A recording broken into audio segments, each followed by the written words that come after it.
పిల్లరా, మరి ఈ సమయం కార్యక్రమాన్ని ప్రార్థనతో ప్రారంభిద్దాం. ఎందరైతే ఈ టీవీ ప్రోగ్రాన్ని వీక్షిస్తున్నారో వారందరూ కూడా ప్రభు ప్రేమను బట్టి నాతో కూడా ప్రార్థనలో ఏకీభవించవలసిందిగా దేవుని ప్రేమ బట్టి మీకు మనవి చేస్తున్నాం. ప్రార్థన చేసుకుందాం, ఏకీభవించండి. మహాపరిశుద్ధుడా, మా గొప్ప దేవుడు అయిన యేసుక్రీస్తు ప్రభువా, శ్రేష్టమైన ఉన్నతమైన మీ నామాన్ని బట్టి స్తుతిస్తున్నాం. ఎదుగో నాయనా, ఈ దినాన్ని చూడటానికి నన్ను సజీలెక్కలో చేర్చిన నీ కరుణా వాత్సల్యతను బట్టి స్తుతిస్తున్నా. ఎంతమంది అయితే ఈ టీవీని వీక్షిస్తున్నారో వారందరినీ కూడా మీరు సజీలెక్కలో చేర్చి నీ నామానికి మహిమ తెచ్చుకున్నందుకే నేను స్తుతిస్తున్నా. అద్భుతములు చేయి దేవుడవు, ఆశ్చర్య కార్యములు చేయి దేవుడవు. నీకు అసాధ్యమంటూ ఏది కూడా లేదు. నువ్వు సమస్తము చేయగలిగిన సమర్థుడవై ఉన్నందుకై నేను స్తుతిస్తున్నా, మహింపరుస్తున్నా, గణపరుస్తున్నా. మీరు చేయబోతున్న ఆశ్చర్య కార్యాలను బట్టి, అద్భుతాలను బట్టి, సూచక్రియలను బట్టి, మహత్కారాలను బట్టి నేను స్తుతిస్తున్నా. ఇక్కడున్న నేను నిమిత్త మాత్రమే, సమస్తం జరిగించేది మీరే. ఇదిగో నాయనా, టీవీ వీక్షిస్తున్న జనులందరూ కూడా నీ జనులై ఉన్నారు. అయినా ఇదిగో తండ్రి, వారు నీ ఏర్పాట్లో ఉన్నారు, నీ పిలుపులో ఉన్నారు. అందరిని బట్టి స్తుతిస్తూ నీకే స్తోత్రాలు చెల్లిస్తూ యేసయ్య శ్రేష్టమైన నామంలో ప్రార్థించి మనవులను పొంది ఉన్నాము తండ్రి, ఆమేన్. ప్రియులరా, మరి దేవుని మహాకృపను బట్టి ఈ సాయంకాల వేళ మీతో కూడా మీ గృహాల్లోకి మరి దేవుని యొక్క అభిషేకం, ఆయన యొక్క ప్రభావం పనిచేయటానికి ప్రభు మనకిచ్చిన సమయాన్ని బట్టి ప్రభును స్తుతిస్తూ మహింపరుద్దాం. అయితే ఈ సమయంలో జీవం కలిగిన దేవుని మాటల్ని మనం ధ్యానం చేసుకుందాం. ఎందుకంటే ఈ అంత్య దినాల్లో, యేసుక్రీస్తు ప్రభువారి రాకడ సమీప దినాల్లో మన జీవితాలను నిలబెట్టేది ఏంటి అంటే వాక్యమే అన్న సత్యాన్ని మనం తెలుసుకోవాలి. ఎవరి జీవితంలో అయినా వాక్యానుసారమైన జీవితం లేకపోతే, వాక్యానుసారంగా ఏ మనుష్యుడు దేవునికి మహిమకరంగా నిలబడకపోతే ఆ యొక్క వ్యక్తి యొక్క జీవితము ఎందుకు పనికిరాదు అన్న సత్యాన్ని మనం జ్ఞాపకం చేసుకోవాలి. కాబట్టి ఈ శ్వాసని నిలబెట్టేది వాక్యమే, ఈ శ్వాస జీవితాన్ని కొనసాగించేది వాక్యమే. ఆ వాక్యము ఎవరు అంటే ప్రభు అయిన యేసుక్రీస్తు ప్రభువారు. కాబట్టి మన జీవితాల్లో ఎవరు ఉండాలంటే మన ప్రభు అయిన యేసుక్రీస్తు ప్రభువారు ఉండాలి. యేసుక్రీస్తు ప్రభువారు మన జీవితంలో ఉండాలి అంటే ఆయనతో మనం సావాసం సంబంధము కలిగి ఉండాలి. కాబట్టి ప్రియమైన దేవుని బిడ్డ, ఈ యొక్క సమయంలో లేఖన భాగంలో చూస్తే చాలా చక్కటి విషయాలు మనం తెలుసుకోగలుగుతాం. చూడండి, దయచేత బైబిల్ ఉన్న ప్రతి ఒక్కరు తెరవండి. బైబిల్లో అలా రాయబడిందో లేదో చూడండి. మరి లేఖన భాగంలో చూస్తే లూకా సువార్త 21వ అధ్యాయము 34వ వచనం నుంచి కొన్ని వచనాలు మనం ఈ సమయంలో చదువుకొని ధ్యానం చేసుకుందాం. లూకా సువార్త 21వ అధ్యాయము 34వ వచనంలో వాక్యం ఈ విధంగా సెలవిస్తుంది. మీ హృదయములు ఒకవేళ తిండి వలనైనను, మత్తు వలనైనను, వైవిక విచారం వలనైనను మందంగా ఉన్నందున ఆ దినము అకస్మాత్తుగా మీ మీదికి ఉరి వచ్చినట్టు రాకుండా మీ విషయమై మీరు జాగ్రత్తగా ఉండుడి. ఆ దినము భూమి అంతటా నివసించి వారందరి మీదికి అకస్మాత్తుగా వచ్చును. కాబట్టి మీరు జరగబో వీటినెల్లా తప్పించుకొని మనుష్య కుమారుని ఎదుట నిలబడుటకు శక్తి గలవారగునట్లు ఎల్లప్పుడూ ప్రార్థన చేయుచు మెలుకుగా ఉండుడని చెప్పెను. ఈ మాటలను ప్రభు అయిన యేసుక్రీస్తు ప్రభువారు తన శిష్యులతో, అక్కడున్న జన సమూహంతో ఆయన చెప్పినట్టుగా మనం చూస్తున్నాం. నిజంగా ప్రియులారా, జీవం కలిగిన దేవుణ్ణి వెంబడించే మనము ఒక దినాన దేవుని ఎదుట మనము నిలబడబోతున్నాం. ఎందుకు దేవుని ఎదుట నిలబడబోతున్నాము అంటే ఆ లేఖన భాగంలో చాలా చక్కగా రాబడింది. చూడండి, మీ హృదయంలో ఒకవేళ తిండి వలనైనను, మత్తు వలనైనను, వైవిక విచారముల వలనైనను, అంటే మనిషిని జీవితాన్ని పాడు చేసేవి అక్కడ చాలా చక్కగా రాయబడ్డాయి.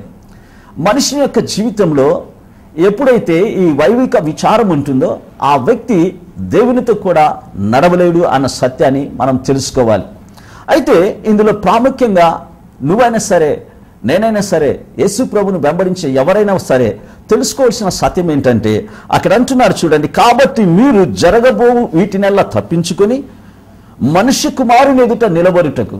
చూసారా, ఒక దినాన మనము ప్రభు అయిన యేసుక్రీస్తు ప్రభువారి ఎదుట నిలబడబోతున్నాం. యేసుక్రీస్తు ప్రభువారి ఎదుట నిలబడే నువ్వైనా సరే, నేనైనా సరే, ఆయన ఎదుట నిలబడటానికి మనకు శక్తి కావాలి. చూడండి, నిజంగా శక్తి లేని ఒక మనుషుణ్ణి ఎన్నడూ కూడా బలవంతంగా మనం నడిపించలేము. ఒక వ్యక్తి బలము కలిగి ఉండటం ద్వారా తన దేహానికి, ఆరోగ్యానికి ఎంతో బలం ఉంటుంది, తన దేహం ద్వారా ఏ పనైనా చేయటానికి అవకాశం ఉంటుంది. అలాగనే ఆత్మ సంబంధమైన ఒక వ్యక్తి శక్తిమంతుడు అవ్వాలి అంటే ఆ వ్యక్తికి ప్రార్థన జీవితం ఉండాలి. ఎవరి జీవితంలో అయితే ప్రార్థన జీవితం ఉండదో ఆ వ్యక్తి జీవితము దేవునికి మహిమకరంగా ఉండదు అన్న సత్యాన్ని మనం గమనించాలి. ఈ రోజుల్లో అనేకమైన క్రైస్తవ కుటుంబాలలో ప్రార్థన ఉండటం లేదు. దేవునికి మహిమకరంగా జీవించాలన్న ఆశ ఉండటం లేదు. కాబట్టి మనిషి జీవితం నిలబెట్టడానికి ప్రార్థన అనేది చాలా అవసరం. చూడండి ప్రియులారా, లేఖన భాగంలో చూస్తే అక్కడ రాయబడింది, కాబట్టి మీరు జరగబో వీటినల్లా తప్పించుకొని మనుష్య కుమారుని ఎదుట నిలబడుటకు శక్తి గలవారగునట్టు ఎల్లప్పుడూ ప్రార్థన చేయండి అని. చూడండి, ఎల్లప్పుడూ ప్రార్థన చేయాలి. ఎందుకని ప్రార్థన చేయాలి? దేవునికి మహిమకరంగా జీవించే నీవు ఖచ్చితంగా దేవుని మహిమకరంగా బ్రతికే నీవు ఆత్మానుసారమైన వ్యక్తిగా జీవించే నీవు ఖచ్చితంగా ప్రార్థన జీవితం కలిగి ఉండాలి. ఈ ప్రార్థన జీవితము ఎవరిలైతే ఉండదో వారు దేవునికి మహిమకరంగా నిలవబడలేరు. కాబట్టి ఈ సత్యాన్ని మనం గమనించాలి. ఈ సత్యాన్ని ఎప్పుడైతే మనం గమనిస్తామో ఆ క్షణము నుంచే దేవునికి మహిమకరంగా మనము నిలబడగలం. కాబట్టి అంత్య దినాల్లో, అపాయకరమైన రోజుల్లో, యేసుక్రీస్తు ప్రభువారి రాకడ సమీప దినాల్లో మనం జీవిస్తున్నాం. అంటే ఒక దినాన విశ్వాసి ఎవరు ఎదుట నిలబడతాడు? యేసుక్రీస్తు ప్రభువారి ఎదుట నిలబడతాడు. ఎందు నిమిత్తము? యేసుక్రీస్తు ప్రభువారి న్యాయ సింహాసనం ఎదుట నువ్వు నేను నిలబడాలి. ఆ నిలబడటానికి మనకేం కావాలి? దేవుని యొక్క శక్తి కావాలి. అంటే దేవుని యొక్క శక్తి కావాలి అంటే మనం ఏం కలిగి ఉండాలి? ప్రార్థన జీవితం కలిగి ఉండాలి. ఈ ప్రార్థన జీవితము మన బ్రతుకులో లేదు అంటే మనం దేవునికి మహిమకరంగా నిలబడలేం. కాబట్టి ప్రియమైన దేవుని బిడ్డలారా, ఈ సాయంకాల వేళ ఆలోచన చేయి. ఒక దినాన మనమందరం కూడా యేసు ప్రభు ఎదుట నిలబడబోతున్నాం. ఆ నిలబడటానికి మనకు శక్తి కావాలి. శక్తి లేదు అంటే నువ్వెవరు ఎదుట నిలబడలేవు? యేసుక్రీస్తు ప్రభువారి ఎదుట నిలబడలేవు. కాబట్టి అందుకనే ప్రభువైన యేసు ఏమంటున్నాడంటే చాలా చక్కరబడింది. చూడండి, మనుష్య కుమారుని ఎదుట నిలబడుటకు శక్తి గలవారు అగునట్లు ఎల్లప్పుడూ ప్రార్థన చేయొచ్చు మెలకుగా ఉండుడి అని చెప్పబడింది, రాయబడింది. మనం ఏం చేయి ఉండాలంట? మెలకుగా ఉండాలంట. మెలకుగా మనం ఉండకపోవటం ద్వారా సంభవించే అనేకమైన అనర్థాలు మన జీవితంలో మనం చూస్తుంటాం. కాబట్టి ఒక డ్రైవర్ ఉన్నారు. ఈ డ్రైవరు బస్సు నడుపుతున్నాడు. ఈ బస్సులో ఉండే ప్రయాణికులందరినీ కూడా సురక్షితమైన ప్రాంతానికి ఈ డ్రైవర్ తీసుకెళ్ళాలి. అంటే ఈ డ్రైవరు ఎంత మెలకుగా ఉంటాడో అంత సురక్షితంగా ఈ బస్సులో ప్రయాణించే ప్రయాణికులందరినీ ఎక్కడికి తీసుకెళ్తాడు? వారు చేరవలసిన గమ్యస్థానానికి. ఒకవేళ ఈ డ్రైవరు నిద్రమత్తు గలవాడు అనుకుందాం, ఎప్పుడంటే అప్పుడు తూలి నిద్రపోయేవాడు అనుకుందాం. తూలి నిద్రపోవటం ద్వారా ఈ డ్రైవరు ఈ బస్సులో ఉన్న ప్రయాణికులందరినీ ఎక్కడికి చేర్చాలో అక్కడికి చేర్చగలుగుతాడా? చేర్చలేడు. కారణం ఏంటంటే తను మెలకుగా లేడు, నిద్రమత్తులో ఉన్నాడు. నిద్రమత్తుతో తన జీవితాన్ని కొనసాగిస్తున్నాడు. అలాంటి నిద్రమత్తు కలిగి ఈ ప్రయాణికులందరినీ వారు చేరవలసిన గమ్యస్థానానికి చేర్చడానికి అవకాశమే ఉండదు. అలాగనే ఆత్మ సంబంధమైన వ్యక్తిగా నువ్వు జీవించాలి అంటే ఆ ఆత్మ సంబంధమైన వ్యక్తికి కావలసిన ప్రధానమైన అంశము ఏంటంటే ప్రార్థనా జీవితం. ఈరోజు అనేక మంది క్రైస్తవ కుటుంబాల్లో ప్రార్థన ఉండటం లేదు. చూడండి, ప్రతి ఒక్కరూ ప్రార్థన జీవితం కలిగి దేవునికి మహిమకరంగా జీవించాల్సిన విశ్వాసులు ప్రార్థన జీవితం లేకుండా దేవుణ్ణి వెంబడిస్తున్నారంటే వాళ్ళు ఏం తెలుసుకోవటం లేదంటే ఒక దినాన యేసుక్రీస్తు ప్రభువారి ఎదుట మేము నిలబడబోతున్నాం. కాబట్టి ఆయన ఎదుట మేము నిలబడాలంటే మాకు శక్తి కావాలి. ఎందుకు తెలుసా? యేసుక్రీస్తు ప్రభువారు సర్వోన్నతుడు, సర్వశక్తిమంతుడు. ఆయనను వెంబడించే మనము కూడా శక్తిమంతులుగా ఉండటానికి దేవుడు ఇష్టపడుతున్నాడు. దేవుని యొక్క ఇష్టం ఏంటి? ఒక విశ్వాసి తన జీవితాన్ని ప్రార్థన పూర్వకంగా ప్రార్థనలో జీవించాలని. పిల్లరా, ఈ లోకంలో ఎవరైనా ప్రార్థన జీవితాన్ని కలిగి ఉన్నారు, ఆ ప్రార్థన జీవితం ద్వారా వారి జీవితాన్ని కొనసాగిస్తున్నారంటే వాళ్ళకు ఎటువంటి భయం ఉండదు. ఎందుకు తెలుసా? వాళ్ళు నిత్యము నిరంతరము ప్రార్థన అనే శక్తితో వారి జీవితాన్ని కొనసాగిస్తున్నారు. అందుకనే లేఖన భాగంలో చూస్తే చాలా చక్కగా రాయబడింది. ఎవరి జీవితంలో అయితే ప్రార్థన ఉండదో, ఏ విశ్వాసి ప్రార్థన జీవితాన్ని కలిగి జీవించడానికి ఇష్టపడడో ఆ వ్యక్తి అనేక రకాలుగా నష్టపోతాడు అన్న సత్యాన్ని లేఖన భాగంలో మనం చూస్తాం. చూడండి, ప్రార్థన జీవితం లేని వాడికి వైవిక విచారం అంటే ఏం తిందాం, ఏం తాగుదాం, ఏం తెచ్చుకుందాం, ఎలా బ్రతకాలి, అయ్యో రేపు ఎలా బ్రతకాలి, రేపు ఎలా ఉండాలి, నా భవిష్యత్తు ఏంటి, నా బిడ్డల భవిష్యత్తు ఏంటి, మా ఆవిడ భవిష్యత్తు, ఇలా ఆలోచించే వాళ్ళు ఉంటారు. అలా ఆలోచించేవాడు ఎప్పుడు కూడా దేవునికి మహిమకరంగా తన జీవితాన్ని కొనసాగించలేరు. కాబట్టి ఎవరి జీవితమైనా వర్ధిల్లాలి అంటే ఆ వర్ధిల్లటానికి కారణం ఒక్కటే, ప్రేయర్, ప్రార్థన. కాబట్టి చాలామంది జీవితాల్లో వాళ్ళు విజయవంతమైన జీవితాన్ని జీవిస్తున్నారంటే వాళ్ళ సీక్రెట్ ఏంటో తెలుసా? ప్రేయర్. అందుకని ఒక భక్తుడు అంటాడు, my victory is prayer, my personal life is prayer అని చెప్తూ ఉంటారు. కారణం ఏంటంటే మనము మన వ్యక్తిగత జీవితాల్లో విజయ బాటలో వెళ్ళాలంటే మనకు ప్రార్థనా జీవితం అవసరం. అందుకని చూడండి, ప్రార్థన లేని జీవితాలు ఎలా ఉంటాయంటే ఎక్కడా వర్ధిల్లలు, ఎవరు కూడా ఆశీర్వదింపబడలేరు. చూడండి ప్రియులారా, లేఖన భాగంలో చూస్తే నిజంగా అపోస్తుల కార్యములు 2వ అధ్యాయంలో చూస్తే అక్కడ అంటున్నాడు. చూడండి, దయచేసి బైబిల్ తెరవండి. అపోస్తుల కార్యములు 2వ అధ్యాయము 19వ వచనం నుంచి చూస్తే అక్కడ ఏమున్నాయో చాలా చక్కగా రాయబడింది. అపోస్తుల కార్యములు 2వ అధ్యాయము 19, 20, 21 వచనాలు చదువుతున్నాను, వినండి. పై ఆకాశమందు మహత్కార్యములను, క్రింద భూమి మీద సూచక్రియలను, రక్తమును, అగ్నిని, పొగ, ఆవిరిని కలగజేసేదను. ప్రభు ప్రత్యక్షమగు ఆ మహాదినము రాకముందే సూర్యుడు చీకటిగా, చంద్రుడు రక్తముగా మారుదురు. అప్పుడు ప్రభు నామం బట్టి ప్రార్థన చేయి వారందరూ రక్షణ పొందుదురు. చూడండి, అక్కడ చాలా చక్కగా రాయబడింది. 21వ వచనంలో చూస్తే అక్కడ అంటున్నాడు, అప్పుడు ప్రభు నామం బట్టి ప్రార్థన చేయి వారందరూ రక్షణ పొందుదురని దేవుడు చెబుచున్నాడు అని రాయబడింది. అంటే నీ ప్రార్థన జీవితం లేదు అంటే నీ రక్షణ జీవితాన్ని కొనసాగించలేవు. యేసుక్రీస్తు ప్రభువారు మనల్ని రక్షించాడు. ఎందుకని? పాపంలో నుంచి, శాపంలో నుంచి, నరకంలో నుంచి, మరణంలో నుంచి ప్రభు మనల్ని రక్షించాడు. ఎందు నిమిత్తం రక్షించాడు అంటే మనము పరిపూర్ణంగా రక్షింపబడటం కోసం. అంటే నువ్వు రక్షింపబడాలి, నీ రక్షణ జీవితం దేవునికి మహిమకరంగా ఉండాలి అంటే దేవుని నామాన్ని బట్టి ప్రార్థన చేసే గుంపులో నువ్వు ఉండాలి. అలా ఉండలేదంటే నీ ఆత్మీయ జీవితం దేవునికి మహిమకరంగా ఉండదు. కాబట్టి ప్రేమైన దేవుని బిడ్డ, ఈ సాయంకాలం వేళ ఆలోచించాయి. నిజంగా నువ్వు ప్రార్థన పూర్వకంగా యేసుక్రీస్తు ప్రభువారిని వెంబడిస్తున్నావా? నీ జీవితంలో ప్రార్థన ఉందా? అది ఫలించే ప్రార్థన? ఆ ప్రార్థనకు జవాబు వస్తుందా? ఆ జవాబు వచ్చే ప్రార్థన బట్టి దేవుని నువ్వు మహింపరుస్తున్నావా? అలా మహింపరిస్తే నీకంటే ధన్యుడు ఈ భూమి మీద ఎవడూ ఉండడు. కాబట్టి ప్రేమైన సహోదరుడా, సహోదరి, ఈ సమయంలో జీవం కలిగిన దేవుని మాటలు నువ్వు వింటున్నావు. ఒకవేళ నీకు ప్రార్థన జీవితం లేకపోతే ఈ క్షణం నుంచే నువ్వు చక్కటి ప్రార్థన పరుడుగా, ప్రార్థన పరురాలుగా నీ జీవితాన్ని కొనసాగించు. ఎందుకో తెలుసా? నువ్వు రక్షింపబడాలి. రక్షింపబడ్డ నీవు ప్రభువైన యేసుక్రీస్తు ప్రభువారి ఎదుట శక్తిమంతుడిగా, శక్తిమంతురాలుగా నువ్వు నిలబడాలి. అందుకోసమే ప్రార్థన చాలా అవసరం. కాబట్టి ఈ రోజుల్లో ప్రార్థన అంటే అందరికీ ఆషామాష అయిపోయిందండి.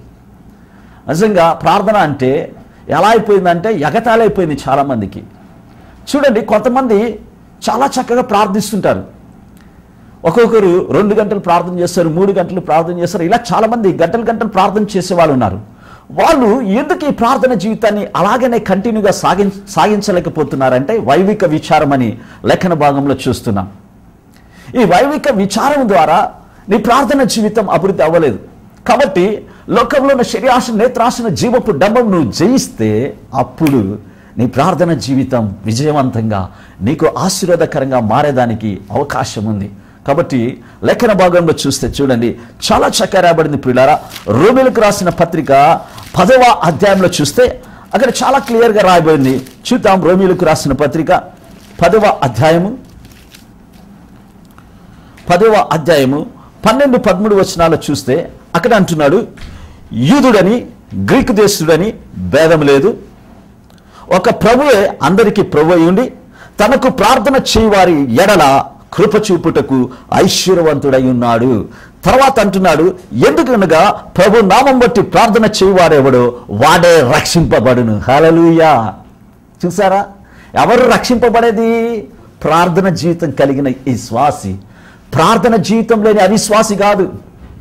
ఈ రోజుల్లో క్రైస్తవుల్లో భక్తిహీనత పెరుగుతుంది. భక్తి ఉంటుంది, ఆ భక్తిలో ఏముందంటే బలహీనతలు ఉన్నాయి. కాబట్టి నువ్వు భక్తిహీనంగా జీవిస్తే దేవుని రాజ్యంలోకి వెళ్ళలేము. ఇప్పుడు చూడండి, మనము ఒక వ్యక్తిని డాక్టర్ దగ్గరికి తీసుకెళ్ళినప్పుడు డాక్టర్ ఆ వ్యక్తిని పరిశీలించి ఏం చెప్తాడంటే, అయ్యా ఈయనకి రక్తం తక్కువ ఉందయ్యా, కాబట్టి ఈయనకు రక్తహీనత ఉంది, కాబట్టి ఈయన పరిపూర్ణమైన ఆరోగ్యం కలిగి ఉండాలంటే ఈ రక్తహీనత నుంచి ఆయన బయటపడాలి, చక్కటి తిండి తినాలి, బాగా పాలు తాగాలి, మంచి తిండి తినడం ద్వారా అతనికి తిరిగి మళ్ళీ ఆ రక్తము ఇంప్రూవ్ అవ్వడానికి ఛాన్స్ ఉంటుందని డాక్టర్స్ చెప్తుంటారు. అంటే ఇతనికి రక్తం ఉంది కానీ ఏమి లేదు, ఆ కావలసిన రక్తము శాతం లేదు కాబట్టి ఏమంటున్నారు, రక్తహీనత అంటున్నారు. నీలో ఉండేది భక్తిహీనత. ఈ భక్తిహీనత ద్వారా దేవుని రాజ్యంలోకి నువ్వు వెళ్ళలేవు. కాబట్టి నీలో ఉన్న భక్తిహీనత, నీలో ఉన్న అవిశ్వాసాన్ని ఈ సాయంకాలం వేళ తీసివేయి. ఒకవేళ నీలో భక్తిహీనత ఉంటే, నీలో అవిశ్వాసం ఉంటే, నీకు ప్రార్థన జీవితం లేకపోతే దేవుని ఎదుట నువ్వు శక్తిమంతుడిగా నిలబడలేవు, శక్తిహీనుడిగా దేవుని ఎదుటికి నువ్వు రాలేవు. కాబట్టి నువ్వు ఇప్పుడు శక్తిహీనుడిగా ఉన్నావు అనుకో, నువ్వు శక్తిమంతుడిగా అవ్వాలి. నువ్వు బలహీనుడిగా ఉన్నావు అనుకో, ఇప్పుడు నువ్వు బలం కలిగి జీవించాలి. అలా జీవించటం నీకు నీ ఆత్మీయ జీవితానికి క్షేమకరము అన్న సత్యాన్ని లేఖన భాగంలో చూస్తున్నాం. కాబట్టి ప్రియమైన దేవుని బిడ్డ, ఈ సమయంలో నువ్వు వాక్యాన్ని వింటున్నావు. వాక్యాన్ని వింటున్న నీవు నీ జీవితము దేవునికి మహిమకరంగా ఉందా లేదా సరి చేసుకో. వాక్యానుసారమైన జీవితాన్ని నువ్వు జీవిస్తే నువ్వు ఆశీర్వదింపబడతావు. అందుకే అంటున్నాడు, చాలా చక్కగా రాయబడింది, యూదుడని గ్రీకు దేశస్థుడని లేదు. చూసారా, అక్కడ రాయబడింది యూదుడని లేదు, గ్రీకు దేశస్థుడని లేదు. తర్వాత ఏమంటున్నాడంటే, ఒక ప్రభువే అందరికీ ప్రభు అయి ఉన్నాడు, తనకు ప్రార్థన చేయవారందరి ఎడల కృప చూపుటకు ఐశ్వర్యవంతుడై ఉన్నాడు. చూసారా, ఎవరైతే ప్రార్థన జీవితం కలిగి ఉంటారో వాళ్ళకే కృప వెంబడి కృపను దయచేసే ఆ పరలోకపు తండ్రి. ప్రార్థన జీవితం లేకుంటే దేవుడు నీ పట్ల, ఆ ఐశ్వర్యవంతుడైన దేవుడు కృప చూపటానికి ఇష్టపడాడు. ఎందుకు తెలుసా? నువ్వు దేవునికి మహిమకరంగా ఉండటానికి ఇష్టపడటం లేదు కాబట్టి ఎవరైనా సరే, యేసు రక్తంలో కడగబడ్డ ఎవరైనా సరే, వారికి ప్రార్థన జీవితం కావాలి. ఆశీర్వదింపబడ్డప్పుడు ఒక రకంగా ఉంటాం, ఆశీర్వాదాలు లేనప్పుడు ఒక రకంగా ఉంటాం. నువ్వు ఆశీర్వదింపబడినప్పుడు ఎలా అయితే ఉన్నావో, ఆశీర్వాదాలు లేనప్పుడు కూడా నువ్వు అలాగే ఉండాలి. దేవునికి మహిమకరంగా నువ్వు బ్రతకాలి. ఎందుకు అంటే అక్కడ అంటున్నాడు, ప్రియులారా, చాలా చక్కగా రాయబడింది 13వ వచనంలో, ఎందుకనగా ప్రభు నామం బట్టి ప్రార్థన చేయవాడేవాడో వాడే రక్షింపబడును కదా. బైబిల్లో చాలా చక్కగా రాయబడింది. ఎవరైతే ప్రార్థన చేస్తూ ఉంటారో, ఎవరైతే మెలకువ కలిగి దేవునికి మహిమకరంగా జీవించడానికి ఇష్టపడతారో వాళ్ళే. చూడండి, ఈ రోజుల్లో భారతదేశపు సరిహద్దుల్లో సైనికులు కాపలా కాస్తున్నారు. వాళ్ళు ఎప్పుడు చూసినా 24 అవర్స్ అక్కడ ఆ భారత సరిహద్దులో ఉండే సైనికులందరూ కూడా ఏం చేస్తారంటే మెలకుగా ఉండి వాళ్ళందరూ కూడా కాపలా కాస్తుంటారు. వాళ్ళు ఎందు నిమిత్తం కాపలా కాస్తున్నారు, వాళ్ళు ఎందు నిమిత్తం మెలకుగా ఉన్నారు. ఒకవేళ వాళ్ళు నిద్రిస్తే అవతల ఉండే సరిహద్దులో ఉండే మన శత్రువులు మన దేశంలోకి వచ్చి మన దేశాన్ని నాశనం చేస్తారని. కాబట్టి వీళ్ళు 24 గంటలు ఏం చేస్తున్నారంటే ఆ సరిహద్దులో కాపలా కాస్తున్నారు. కాబట్టి ఈరోజు నువ్వు నేను ప్రశాంతంగా నిద్రపోగలుగుతున్నా. ప్రియమైన దేవుని బిడ్డ, అలాంటిదే నీ ఆత్మ సంబంధమైన జీవితం. నువ్వు దేవునికి మహిమకరంగా జీవించలేదంటే, నీకు ప్రార్థన జీవితం లేదంటే, శత్రువు ఏ సమయంలోనైనా నీ పైన దాడి చేయొచ్చు. శత్రువు ఏ సమయంలోనైనా నీ పైన దాడి చేస్తే నీ పరిస్థితి ఏంటి? నీ ఆత్మీయ స్థితిగతి ఏంటి? దేవునికి మహిమకరంగా నిలబడాల్సిన నీవు, దేవుడి ఎదుట శక్తిమంతుడిగా నిలబడాల్సిన నీ బ్రతుకు బలహీనంగా చేయబడుతుంది. అందుకనే ప్రభువైన యేసుక్రీస్తు ప్రభువారు ఆయన శిష్యులతో అన్నాడు. నిజంగా ప్రియులారా, యేసుక్రీస్తు ప్రభువారు ఆయన శిష్యులతో ఏమన్నాడు అనేది చాలా చక్కగా రాయబడింది. చూడండి, మత్తయి సువార్త 26వ అధ్యాయంలో చూస్తే చాలా చక్కగా రాయబడింది. దయచేసి బైబిల్ ఉన్న వాళ్ళు తెరవండి. చూడండి, మత్తయి సువార్త 26వ అధ్యాయము 41వ వచనంలో చూస్తే, మీరు శోధనలో ప్రవేశించుకున్నట్లు మెలకువగా ఉండి ప్రార్థన చేయుడి, ఆత్మ సిద్ధమే గాని శరీర బలహీనమని పేతురుతో చెప్పినని రాయబడింది. యేసు ప్రభు గెత్సేమనే తోటలో ఆయన ఇంకా కొద్ది సమయంలో ఆయనను సైనికులు వచ్చి ఆ కలువరి సిలువకు తీసుకెళ్తారు అనే సమయంలో యేసుక్రీస్తు ప్రభు వారు గెత్సేమనే తోటలోకి వెళ్ళి ప్రార్థన చేస్తున్నాడు. ప్రార్థన చేస్తున్న సమయంలో శిష్యులు చెప్పారు, ఇదిగో నేను కూడా ప్రార్థన చేయడానికి వెళ్తున్నా, మీరు కూడా ప్రార్థన చేయండి, మీరు ఏకీభవించండి. యేసు ప్రభు వెళ్ళి ప్రార్థన చేసుకొని వచ్చేటప్పుడు వీళ్ళు నిద్రపోతున్నారు. అప్పుడు యేసుప్రభు పేతురుతో అంటున్నారు, ఏమంటున్నారంటే, మీరు శోధనలో ప్రవేశించుకున్నట్లు మెలకుగా ఉండి ప్రార్థన చేయమంటే మీరు నిద్రిస్తున్నారా అన్నాడు. తర్వాత పేతురు జీవితంలో ఏం జరిగిందో బైబిల్లో రాయబడింది. కాబట్టి నీవు నిద్రపోతే, శారీరక కోరికలు కలిగి నువ్వు ఉంటే ఆత్మానుసారమైన వ్యక్తిగా నీవు జీవించలేవు. ఎందుకంటే రోమిలకు రాసిన పత్రికలో చాలా చక్కగా రాయబడింది, శరీర సంబంధమైన మనస్సు మరణము అన్నాడు. ఇక్కడ రాయబడింది ఆత్మ సిద్ధమే, శరీరం బలహీనమైంది, ఆత్మ సిద్ధపాటు కలిగింది. ఈ ఆత్మ దేవుని యొక్క శక్తితో నింపబడాలి అంటే, దేవుని ఆత్మచేతను నడిపింపబడాలంటే నీకు ప్రార్థన అవసరం. కాబట్టి కొంతమంది చూడండి, ప్రార్థన అంటే 5 నిమిషాలు చేసుకుంటారు, కొంతమంది ప్రార్థన అంటే 10 నిమిషాలు చేసుకుంటారు. ఏమండి, ప్రార్థన అంటే 5 నిమిషాలు 10 నిమిషాలు చేసుకునేది కాదు ప్రార్థన. నిజంగా 10-15 నిమిషాలు నువ్వు ప్రార్థన చేసుకోవటానికి ఇష్టపడుతున్నావే తప్ప గంటలు నువ్వు ప్రార్థన చేయడానికి ఇష్టపడుతున్నావా? కదా, మనకు ఎవరన్నా బంధుమిత్రులు స్నేహితులు ఉన్నారంటే వాళ్ళతో ఎంతోసేపు మాట్లాడతాం, గంటలు తరబడి వాళ్ళతో మాట్లాడడానికి, ముచ్చటించడానికి, ఏం జరిగింది మీ లైఫ్లో, నువ్వు ఎలా ఉన్నావు, ఏం కథ, ఇలాంటివి తెలుసుకోవటానికి గంటలు టైము వేస్ట్ చేస్తుంటారు. మరి అదే టైం ప్రార్థనలు గడపటానికి ఎంతోమంది ఇష్టపడుతున్నారు? ఈరోజు ఆర్థిక సమస్యలు, ఇదిగో ఈరోజు నాకు ఇబ్బందులు వచ్చాయి, ఇదిగో అనేకమైన శ్రమలతో నేనున్నా, నా కుటుంబంలో సమాధానం, సంతోషం లేదు, నెమ్మది లేదు అంటే ఎక్కడి నుంచి వస్తుంది? నీ కుటుంబంలో ఒక్కరైనా ప్రార్థన పరుడు ఉన్నాడా? నీ కుటుంబంలో నువ్వు ప్రార్థన పరురాలువా? ఇదిగో నీ వ్యక్తిగత జీవితంలో నువ్వు ప్రార్థన పరుడవా? లేదు.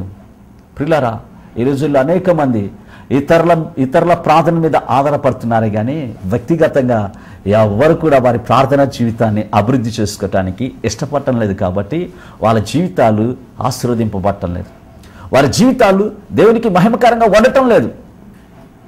కాబట్టి నువ్వెవరైనా సరే ఈ సాయంకాల వేళ పరిశుద్ధాత్మ దేవుడు నీతో మాట్లాడుతున్నాడు. నీ ప్రార్థన జీవితాన్ని అభివృద్ధి చేసుకోమని దేవుడు నిన్ను హెచ్చరిస్తున్నాడు. ఒకవేళ నీకు ప్రార్థన జీవితం లేకపోతే నువ్వు రక్షింపబడలేవు. కాబట్టి నిన్ను రక్షించేది నీ ప్రార్థన జీవితమే. ప్రభువైన యేసుక్రీస్తు ప్రభువారి ఎదుట నిన్ను నిలబెట్టేది నీ ప్రార్థన జీవితాన్ని. కాబట్టి ఈ సమయంలో నుంచి నీ ప్రార్థన జీవితాన్ని అభివృద్ధి పరచుకో. దేవునికి ఇవ్వవలసిన సమయాన్ని దేవునికి ఇచ్చే, దేవుని నామ మహిమార్థకరంగా నీవు జీవించు. చూడండి, లేఖన భాగంలో చూస్తే యేసుక్రీస్తు ప్రభువారు చనిపోయి తిరిగి లేచిన తర్వాత ఆయనను వెంబడించిన ఆయన శిష్యులైతేమి, వారి తల్లి మరి అయితేమి, ఇంకా అనేక మంది కూడా వాళ్ళ జీవితాన్ని ఎలా కొనసాగించారు అనేది లేఖన భాగంలో చాలా క్లియర్గా రాయబడింది. ప్రియులారా, అపోస్తుల కార్యములు చూస్తే అక్కడ ఏం రాయబడిందో చూడండి. అపోస్తుల కార్యములు 1వ అధ్యాయంలో చూద్దాం, వాక్యం ఏం సెలవిస్తుందో. అపోస్తుల కార్యములు 1వ అధ్యాయము 14వ వచనంలో చూస్తే అక్కడ అంటున్నాడు, వీరందరూ, వీరితో కూడా కొందరు స్త్రీలు, యేసు తల్లి అయిన మరియయు ఆయన సహోదరులు ఏక మనసుతో ఎడతెగక ప్రార్థన చేయుచుండిరి. హల్లెలూయా. చూడండి, యేసుక్రీస్తు ప్రభువారికి జన్మనిచ్చిన తల్లి మరియా, నేను యేసుప్రభుకి జన్మనిచ్చాను, ఇక నాకు ప్రార్థనతో పని లేదు, నేను చాలా ధన్యురాలను అని ప్రార్థన జీవితాన్ని విడిచిపెట్టిందా? నేను లోకరక్షకుడైన యేసుక్రీస్తు ప్రభువారికి తల్లిని, నాకెందుకు ప్రార్థన అని విడిచిపెట్టిందా? ఈరోజు క్రైస్తవులు అని చెప్పుకుంటే నీవు నిజంగా ఎడతెగకుండా ప్రార్థన చేస్తున్నావా? ఈరోజు ప్రార్థన చేస్తే రేపు నీ జీవితంలో ప్రార్థన ఉండదు. 3 రోజులు నువ్వు ప్రార్థన చేస్తే 4వ రోజు నుంచి నువ్వు ప్రార్థన చేయలేకపోతున్నావు. సంవత్సరంలో ఎన్ని రోజులు ఉన్నాయో అన్ని రోజుల్లో దేవునితో సావాసం సంబంధం కలిగి ఉండటానికి నువ్వు ఇష్టపడుతున్నావా? అనేక మందికి ప్రార్థన అంటే చాలా భారం. అనేక మందికి ప్రార్థన అంటే ఎంత బాధో. అదే వేరే వాళ్ళు ప్రార్థన చేస్తామని చెప్పండి, ఖచ్చితంగా ఎదురు చూస్తుంటారు, ఎవడు ప్రార్థన చేస్తాడా, ఎవరు వస్తారా అని. నువ్వు ఎప్పుడు ప్రార్థన చేసుకుంటావు, నువ్వెప్పుడు డెవలప్ అవుతావు, నువ్వెప్పుడు దీవెనలు చూస్తావు అంటే ఇతరుల ప్రార్థన మీద నువ్వు ఆధారపడతావే కానీ నీ జీవితంలో ప్రార్థన అనేది ఉండదా? ఏమి నువ్వు ప్రార్థన చేస్తే ప్రభు ఆలకించడా? నీ ప్రార్థనకు జవాబు ఇవ్వడా? ఎందుకు ఇవ్వడు? అక్కడ అంటున్నాడు, యూదుడని లేదు, గ్రీకు దేశస్థుడు అని లేదు, అందరికీ ఒక్క ప్రభువే. ఆయన నామంలో ఎవరైతే ప్రార్థన చేస్తున్నారో వారి ప్రార్థన ఆలకింపబడుతుంది. ఆ ప్రార్థన బట్టి ప్రభు వాళ్ళని రక్షిస్తున్నాడని రాయబడలేదా? అంటే ఈ రోజుల్లో క్రైస్తవులకి ఏం లేదు, సిగ్గు లేదండి. నిజంగా సిగ్గుంటే క్రైస్తవుడు ఏం చేస్తాడో తెలుసా? అయ్యో నా ప్రభు అయిన యేసుక్రీస్తు ప్రభు వారికి నేను మహిమకరంగా జీవించాలి, నా జీవితం ఆయనకు మహిమకరంగా ఉంటే ఆశీర్వదింపబడుతుంది, వాక్యానుసారంగా నేను జీవిస్తే నేను ఎన్నో దీవెనలు చూస్తా. ఈ సత్యాన్ని ఎవరు తెలుసుకోవటంలా? చూడండి పిల్లారా, అక్కడ రాయబడింది, వీరందరూ వీరితో కూడా కొందరు స్త్రీలు యేసు తల్లైన మరియా ఆయన సహోదరులను ఏక మనసుతో ఎడతెగక ప్రార్థన చేయుచుండిరి. ఏం చేస్తున్నారంట? ఎడతెగక అంటే నో గ్యాప్. ఈ వారం అంతా ప్రార్థన చేశా బ్రదర్, ఉపవాస ప్రార్థన చేశా బ్రదర్, అక్కడి వేచా బ్రదర్, ఇక్కడ వేచా బ్రదర్, ఆ చర్చికి వెళ్ళి వచ్చా బ్రదర్, ఆయన ప్రార్థన చేశా బ్రదర్. నీ బతుకంతా వాడు వీడు ప్రార్థన చేస్తుంటే ఆధారపడి ఉంటుంది, కానీ నీ ప్రార్థన ఇంకొకరికి పనికిరాదనమాట. నువ్వు వేరే వాళ్ళకి ప్రార్థన చేయలేవు, నీకు నువ్వు ప్రార్థన చేసుకోలేవు. అలా అయిపోయింది. క్రైస్తవులు ఎలా అయిపోయారంటే సోమరులు అయిపోయారండి. సోమరి జీవితాన్ని జీవిస్తున్నావేమో. ఒక దినాన దేవుని రాజ్యంలోకి నువ్వు వెళ్ళలేవు. దేవుని రాజ్యంలోకి వెళ్ళాలి అంటే, యేసుక్రీస్తు ప్రభువారి ఎదుట నువ్వు నిలబడాలి అంటే నువ్వు శక్తిమంతుడు అవ్వాలి. ఎందులో తెలుసా? నీ ప్రార్థనా జీవితం ద్వారా. వ్యక్తిగతంగా ఏ క్రైస్తవుని జీవితంలో ప్రార్థన జీవితం ఉండదో ఆ వ్యక్తి దేవునితో నడవలేడు. మహాపరిశుద్ధుడా, మా గొప్ప దేవుడు అయిన యేసుక్రీస్తు ప్రభువా, శ్రేష్టమైన ఉన్నతమైన మీ నామాన్ని బట్టి స్తుతిస్తున్నాం. ఎదుగో నాయనా, ఈ దినాన్ని చూడటానికి నన్ను సజీలెక్కలో చేర్చిన నీ కరుణ వాత్సల్యతను బట్టి స్తుతిస్తున్నా. ఎంతమంది అయితే ఈ టీవీని వీక్షిస్తున్నారో వారందరినీ కూడా మీరు సజీలెక్కలో చేర్చి నీ నామానికి మహిమ తెచ్చుకున్నందుకే నేను స్తుతిస్తున్నా. ఇదిగో నాయనా, టీవీ వీక్షిస్తున్న జనులందరూ కూడా నీ జనులై ఉన్నారు అయినా. ఇదిగో తండ్రి, వారు నీ ఏర్పాట్లో ఉన్నారు, నీ పిలుపులో ఉన్నారు. అందరిని బట్టి స్తుతిస్తూ నీకే స్తోత్రాలు చెల్లిస్తూ యేసయ్య శ్రేష్టమైన నామంలో ప్రార్థించి మనవులను పొంది ఉన్నాము తండ్రి. ఆమేన్.